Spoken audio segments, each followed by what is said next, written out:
You know what I like to do after sitting here for 8 hours being interviewed by the left and the right and the people in between? I'll give you a hint.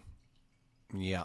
Oh, wow. Oh, that's a couple of fingers there, isn't it? It's a couple fingers, but it's a funny-looking glass, and I put some ice in it because this is the high strength, and I don't want to embarrass myself in front of what I like to think is going to be a larger audience than I had all day long. I'm hoping more people will listen to whatever it is we're about to do, because here's the thought, folks. I'm a little ramped up from a day of press. If you haven't heard, yesterday Donald Trump wrote a post on Truth Social and basically said he was seriously considering diverting $3 billion of taxpayer money away from Harvard and into trade schools. And I have received over 150 texts and emails. I mean, like, everybody in my contact list is like, dude, did you have something to do with this? I'm like, no, not directly anyway, I don't think. But along with everybody I've ever met in my life, I've heard from like every producer on every news show on every channel, because everybody wants to talk about this. Yes. And here's little mikeroweWORKS, right in the midst, right in the heart of this miasma. And Chuck, people for whatever reason, they want to know what I think. It's crazy. I mean, George Wendt just passed away. He was pretty big in that regard. Was he? Well, I believe so. Yeah, I believe he had a foundation similar to yours, not as big as yours. You know what you've done, and this is embarrassing, and I hesitate to correct you on my giant YouTube channel, but I can tell you that George Wendt was in a terrific show called Cheers. Yeah. And so too was John Ratzenberger. Ah, who that's played what I did. Cliff, I and it was conflated it. John, who I think is still with us. And his foundation was, and maybe it still is terrific. It's called Nuts and Bolts and Thingamabobs. I like that. I don't know name. if I ever told you. I ran into Cliff Clavin, in an airport lounge about 15 years ago, and we compared notes. And I remember he said to me at the time, this whole thing is going to come down to somebody's ability to get shop class back in high school. Right. And I said to him, Chuck, I'm like, dude, I don't think that particular pile of poop is going to get back into that goose. It's going to be hard, but we have to do something. He was right. And that could be what this latest Trumpy thing could mean, maybe. Well, you know, there are still a lot of high schools, particularly in the Midwest, who have shop classes. And the only reason I know that is because of the mikeroweWORKS Foundation and reading scholarship applications, and people talk about that, you know, that they do have shop classes. It's not as prevalent as it used to be. When you and I were in high school, of course, we had wood shop, we had metal shop, we had auto shop, we had home ec. You were amazing in home ec, by the way. I could bake a souffle like that. Shop class was so important in high schools, but not just for the kids who went to shop class. It was important to anybody who was walking on their way from social studies to English or math and stuck their head in, right? And saw something that looked a lot like work. Mm-hmm. And, you know, all the stigmas and all the ideas that, you know, your three-fingered woodshop teacher and all the kids who couldn't cut it in, right, sociology wind up in shop. Forget all of that. It was proof positive that there were pathways to actual jobs. And taking shop class out of high school sent a very clear message, you know, for the last 30, 40 years to a lot of kids that don't even know those jobs exist, you know. So John Ratzenberger was right. You're just not going to get shop back in high schools, but you can build shop-type environments near high schools, and you can build standalone trade schools next to existing high schools, and that's something that I think should happen. Why don't you interview me? Like, you've always wanted to be have you ever wanted to be a newscaster? No, but I'll pretend like I have, yes. Look, that's what we should do, because there's no way I can do all these interviews. You should just, you should interview me, and I should answer the question as best I can, and then you should send this out to people whose programs I can appear on, and they could, cut you out and just interview me. Okay, well, let's get right to it, Mike. I mean, the question that everybody wants to know the answer to is, do you agree with what Trump wants to do? And if so, why? And if not, why not? That's a great question. In a binary world where $3 billion of taxpayer money can only either go to Harvard or to trade schools, obviously, I'd give it to the trade schools. Harvard, in my honest opinion, has beclowned themselves over the last couple of years at every possible turn, from all the anti-Semitism nonsense to the plagiarism drama from their former president. The more regular taxpayers who come to learn that the Harvard Corporation is sitting on $54 billion in endowments. They're the wealthiest, most prestigious university in the world, I think.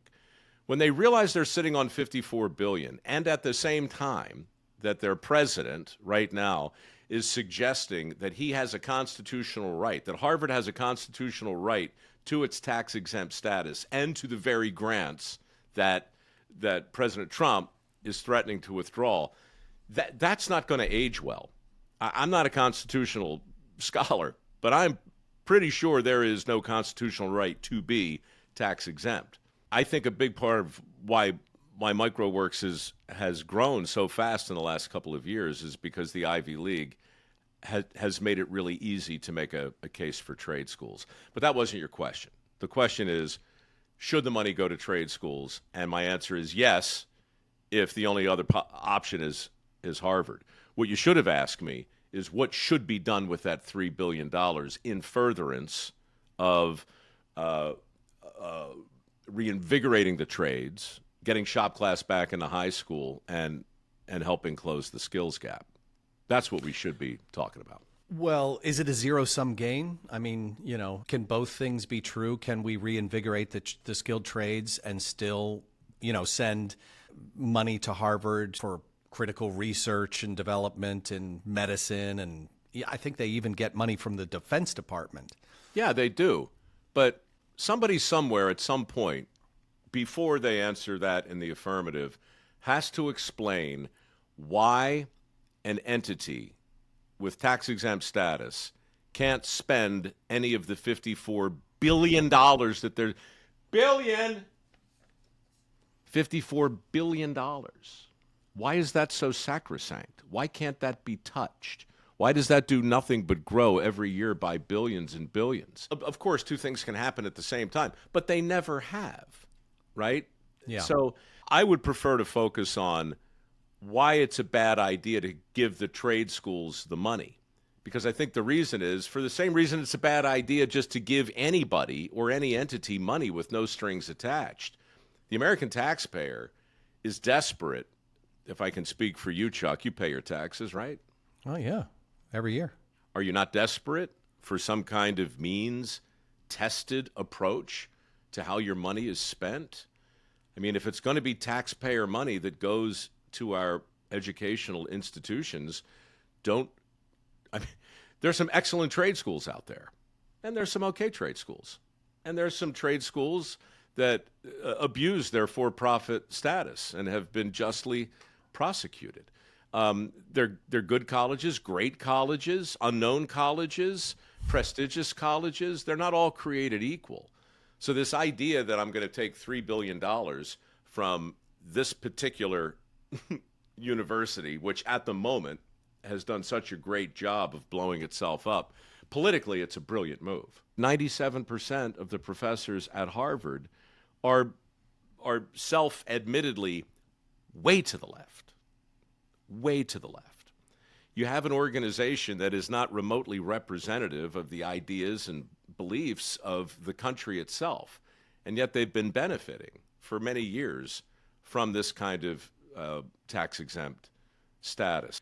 Do you think that Harvard should have tax-exempt status? Or do you think that it's a slippery slope if you take away Harvard's tax-exempt status or all universities' tax-exempt status, then the next thing people will come after the churches and take away their tax-exempt status, and then all of the 501c3s out there, Yes, I'm afraid it's a slippery slope. And the adjacent argument, like we've just watched it for 4 years, right? We've watched the last president make a case for forgiving student loans, but not for forgiving the cost of an F-150 or an F-250 or some kind of capital expense that would require the purchase of a backhoe or a D7 or a D9 or a front-end loader or a bulldozer or any of the tools of the trade that a mechanical contracting company, for instance, would need to invest in. The idea that we would forgive one loan but not another, I don't think is too far removed from the idea that this institution should be tax exempt. These should be for profit. I find it particularly interesting how for-profit institutions get such a bad name when it comes to education. That I don't agree with and I don't understand. Well, actually, it's not true. I do understand it.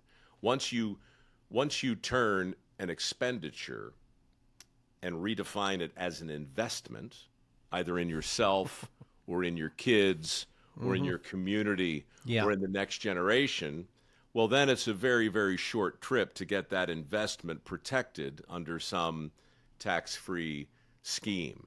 If you're a tax-free organization with $54 billion in the bank, if the graduates can't pay their debt, if the graduates can't find work in their chosen field, well, then what the hell is happening?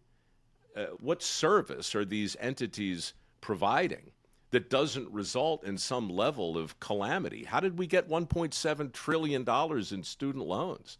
All that tax-deferred status for the institutions just got pushed into their customers.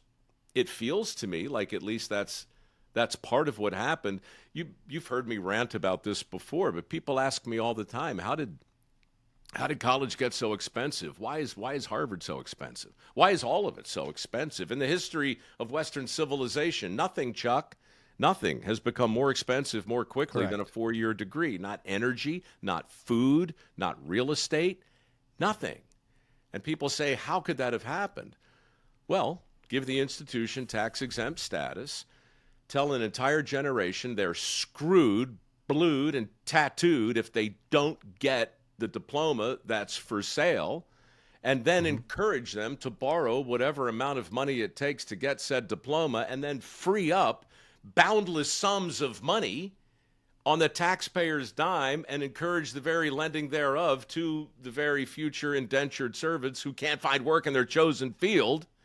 And yeah, at some point, somebody's going to smell a rat. Look, I don't think $3 billion is magically going to get funneled to trade schools. But I love what's happened because everybody wants to talk about it, because the prospects of it actually happening are so delicious. We can't ignore it. Oh my God, can you imagine all of the trade schools that MikeroweWORKS has worked with, but dozens and dozens over the last 16 years. Imagine if they just all of a sudden had that amount of dough land at their feet. Again, I don't think it's a good idea. I was just thinking that same thing, man, because you're just putting more money, you're going to do the same thing, and then those tuitions will go up, won't they? That's right. That's right. Bad decisions follow bad money. What have we learned from building and elevating the Ivy League to the pinnacle where it now exists? I mean, what did we learn from Varsity Blues? It's a diploma dilemma. And, it's not just Gen Z. It's their parents. That's, the older I get, the more convinced I am that I don't know how persuasive I can be to a 20-year-old kid who's considering a career in welding. What I can do is introduce that kid to men and women who are of their same generation, who have prospered as a result of applying for one of our scholarships and going out into the world and working. That surely needs to happen. My role now is to talk to parents honestly about what's happening just with the statistics. Look, man, you're sitting in my office right now. You see this all the time. Blue Forge Alliance, the people that make our submarines, they need to hire 140,000 tradespeople in the next 10 years. The automotive sector, They've got 75,000 openings in collision repair and technical people. I almost said mechanics, which I think is a bad word now, right? But they have, I mean, 75,000 openings, and don't even get me started on energy. You can talk about submarines, and you can talk about cars, and you can talk about oil rigs and all of that. All of it's critically important. But man, if you really want to see people's sphincters tighten, ask them about AI. Ask them about the amount of electricity it's going to take to power the data centers. Ask them about the amount of skilled labor it takes to build the data centers. They need hundreds more of these things, and they can't find the people to build them. So, yeah, $3 billion. What should we do with it? Ask me what I would do with it, Chuck. What would you do with the $3 billion, Mike? That's a good question. I would carve off an enormous chunk and create the largest scholarship fund in the history of the world. And I would earmark it for the immediate future for the precise jobs that are currently open. I refer to the 7.6 million open jobs, but more specifically to those jobs that are in the highest demand. I would then hire some people like you and like our team right now that's working at a much, much, much smaller level to weigh and measure the applicants. I would means test the taxpayers' money, and I would make damn sure that the people we give the money to are serious about learning a skill that's in demand. I would make certain of that. I would vet the trade schools as well. I wouldn't just say, hey, you can go anywhere you want. I would have a list of the good, the bad, and the ugly. And I would put my thumb on the scale as appropriate vis-a-vis meritocracy.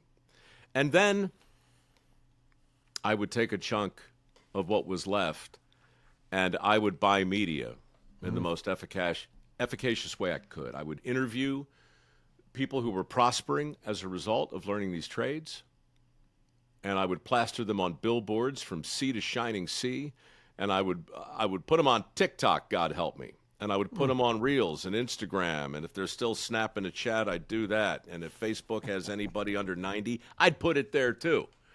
I would make the heroes of this campaign the men and women who are currently doing the work that is so critical and so much in demand, because I know it would work.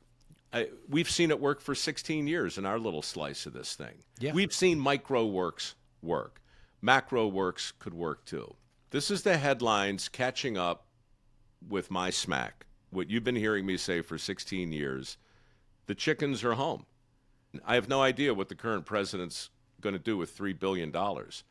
But the fact that everybody's calling me to talk about it, That's good. weird that is, man. Yep. But I'm literally sitting here at the end of a very long day, and I'm going to have a couple more long ones this week as we talk through all of this stuff. And I feel convicted, and I feel sure that there is a way forward, and $3 billion would pave the road, but not by tossing it to one school or another.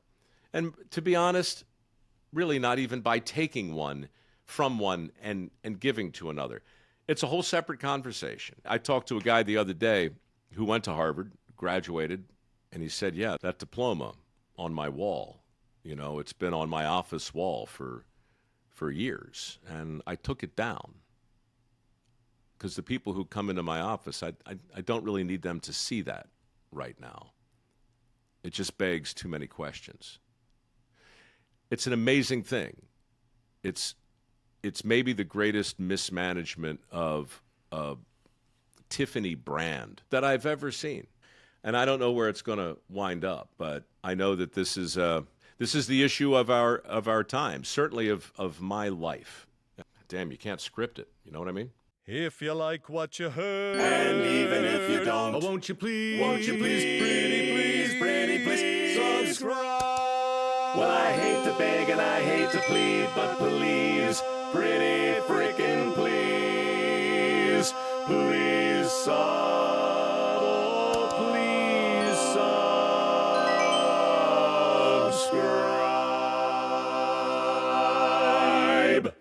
I mean, having a day like this and sipping some of my grandfather's whiskey right now which I have to say is it just gets better by the sip. And every bottle purchased online benefits the MikeroweWORKS Foundation. You should probably go get some over at noblespirits.com. I'm sorry. But I'm sorry. Did you think I was not going to do that?